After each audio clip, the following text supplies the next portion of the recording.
In this video, we're going to look at the probability of events involving OR. Now, what we're talking about here is we're going to do one thing, but we're going to look at the probability of it having different aspects. So one thing having different aspects. So for example, we may be drawing one card from the deck. What's the probability of it being a spade or a 2? So it's really important when you're hearing this that you're understanding we're doing one thing. We're not drawing 2 cards and one of them being a spade and another one being a 2. So when we do this, it's only going to be one card, and what's the probability that that card has this attribute or that attribute? Or we'll be rolling a die. What's the probability that it is this number or this number? Let's look at some examples so you can see how this plays out. Okay, you are drawing one card from a standard deck of 52 cards. What is the probability the card you draw is a queen or a 7? Now again, there's a couple things that I want to emphasize here that's important when reading. First of all, we are doing one card. This is just one event, and we are looking for multiple attributes within that event. And since we're using the word or, they could have it or not. So it could be a queen, or it could be a 7. Or if it were possible, it could be a queen that is a 7. So when we do math, or always means and or. In this case, the and or isn't possible, but we're going to look at some examples where it is. But still, it's one event. Now, because this is one event, I'm going to set this up as one fraction. Oftentimes when this is explained, it's not set up as one fraction. So if you're looking at other resources to explain this to you, they may set this up as multiple fractions. And you get there the same in the end, but I think conceptually it makes the most sense to set it up as one fraction. And the denominator, just like we have been doing with all probability, is all possible options. So the number of all the possibilities. And then the numerator is the number of ways you get what you want.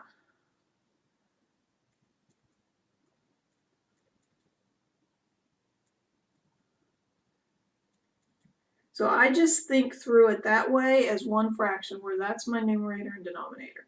So since it's a deck of cards, there are 52 possibilities. That takes into account all the possibilities. Now, with the queen, there are 4 possibilities. And with the 7, there are 4 possibilities. So there are a total of 8 cards in the deck that would give me what I want.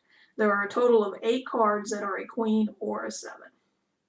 So that's how I think it through, is this is how many I get with the first possibility, this is how many I get with the second possibility, and I'm going to add those because I'm adding up possibilities. If I'm saying I want a queen or a 7, I'm increasing the likelihood that I would get what I want. You know, if I go to Taco Bell and I say that I want a taco or a burrito, I'm increasing options. And so that's how we look at that. Again, if you're looking at other resources, they have this set up as separate fractions, but I like to keep it set up as one fraction because it's one event, and we're just going to add all the different possibilities in the numerator that increases the possibility of us getting what we want. Basically, we're being more open-minded about what kind of card we're going to draw from the deck. Let's look at another example that's a little bit more complicated, but not too bad. All right, we're still going to be drawing one card from a standard 52 card deck. So again, it's one card, so this is one event. And I know right now it maybe doesn't make sense why I'm emphasizing that so much, because that's all we've ever done is drawn one card. But we're going to be getting to problems where we're drawing 2 cards or 3 cards, and so it's important to understand if it's one event with multiple attributes or if it's multiple events, because the way you approach it is very different if it's multiple events. Right now we're still just doing one event, so we're going to draw one card.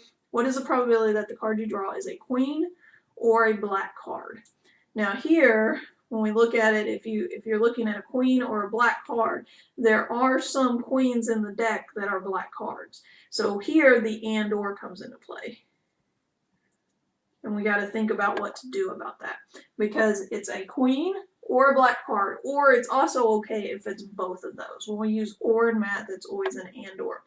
So again, we're going to think of this as one fraction, just like we saw before, total possibilities on bottom. Since it's a deck of cards, that's going to be our 52. Now there are 4 queens in the deck, and black cards, there are 13 black cards.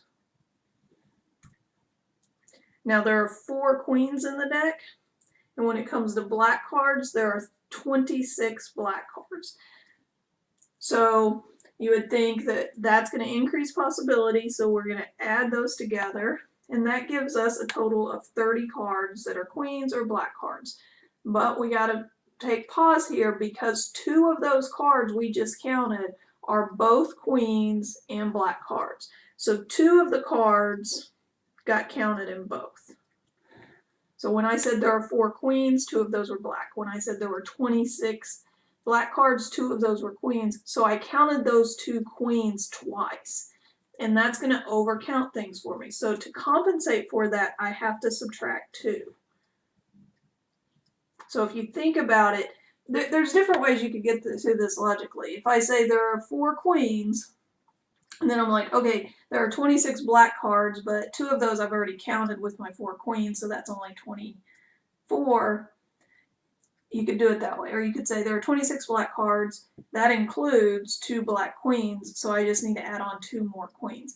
I usually don't think about it that way. The general rule is add up all of one group plus all of the other group and just subtract off how many of them contain both attributes. So that's what we've done here. All 4 queens plus all 26 black cards minus the overlap, which is 2.